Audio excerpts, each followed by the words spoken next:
ہمارے موجودہ وزیر اعظم عمران خان اب ان لطیفوں کو نیکسٹ لیول پر لے گئے ہیں۔ ماضی اب چھوٹا لطیفہ محسوس ہوتا ہے۔ مثلاً ہم ان کے منہ سے معاشی ترقی کے دعوے سن سن کر تھک چکے ہیں۔ حکومت روز دعویٰ کرتی ہے لارج اسکیل مینوفیکچررز نے 1000 ارب روپے کما لیے۔ حکومت نے زرعی شعبے میں 1400 ارب روپے ڈال دیے۔ تجارتی خسارہ کم ہو گیا، گاڑیوں اور موٹر سائیکلوں کی پیداوار بڑھ گئی، زر مبادلہ کے ذخائر تاریخی سطح پر پہنچ گئے اور تاریخ وطن نے ملک میں ڈالروں کے انبار لگا دیے وغیرہ وغیرہ۔ لیکن جب کارکردگی کی سند دینے کا وقت آیا تو وزیر خزانہ شوکت ترین کا نام بری کارکردگی یا ناکام وزراء کی فہرست میں آ گیا۔ وزیر اعظم آج بھی 27 فروری 2019 کو بھارت کی 2 جنگی طیارے گرانے اور بھارتی پائلٹ ابھینندن کی گرفتاری کا کریڈٹ لیتے ہیں، لیکن یہ وزیر دفاع پرویز خٹک کی کارکردگی سے مطمئن نہیں ہے۔ حکومت خارجی کامیابیوں کا ڈنڈورا بھی مسلسل پیٹ رہی ہے، لیکن وزیر خارجہ بھی ٹاپ 10 وزراء میں شامل نہیں ہے۔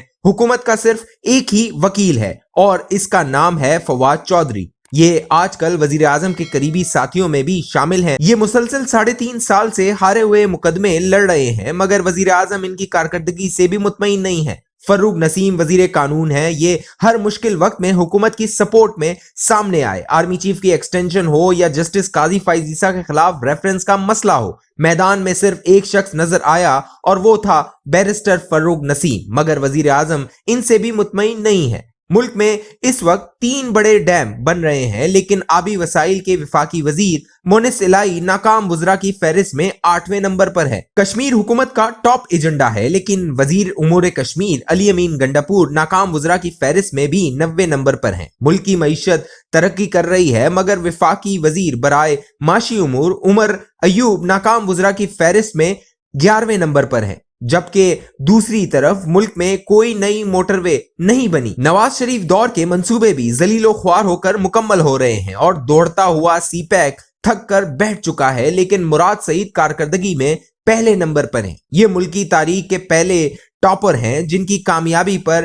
ان کے اپنے ساتھی وزراء بھی حیران ہیں۔ اسد عمر کو وزیر اعظم نے ٹویٹ کر کے وزارت خزانہ سے ہٹایا تھا، لیکن یہ دوسرے نمبر پر ہیں۔ ثانیہ نشتر نے بہرحال کام کیا، پورا ملک ان کی تعریف کرتا ہے۔ شفقت محمود پورے ملک میں ایک سلیبس نافذ کرنے میں مکمل طور پر ناکام رہے، لیکن یہ 4تھے نمبر پر ہیں۔ شیریں مزاری نے بھی ثانیہ نشتر کی طرح انسانی حقوق کے لیے بہت زور لگایا۔ ہم ان کی کارکردگی کو تسلیم کر لیتے ہیں، یہ ڈیزرو کرتی ہیں، لیکن خسرو بختیار، موعید یوسف، رزاق داؤد، شیخ رشید اور فخر امام نے کیا توپ چلائی جس کی وجہ سے یہ کامیاب وزراء کی فہرست میں شامل ہیں؟ ملک میں کسی کے پاس اس سوال کا جواب نہیں۔ ہم اگر اس فہرست کو سچ بھی مان لیں تو بھی 3 دلچسپ سوال پیدا ہوتے ہیں۔ پہلا سوال، ملک کی 5 وزارتیں اہم ترین ہوتی ہیں: وزارت خزانہ، وزارت خارجہ، وزارت داخلہ، وزارت اطلاعات اور وزارت دفاع، اور یہ ملک کی پہلی حکومت ہے جس نے ان 5 میں سے 4 وزارتوں کو ناکام تسلیم کر لیا ہے۔ صرف وزارت داخلہ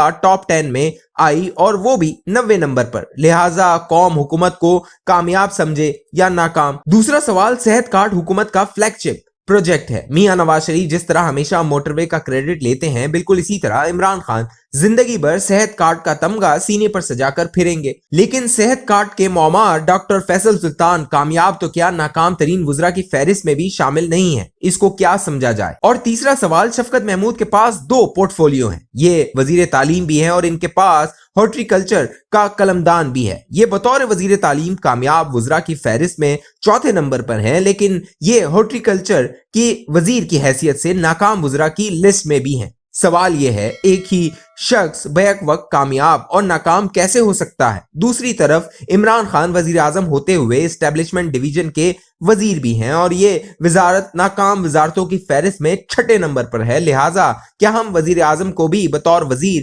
ناکام سمجھے؟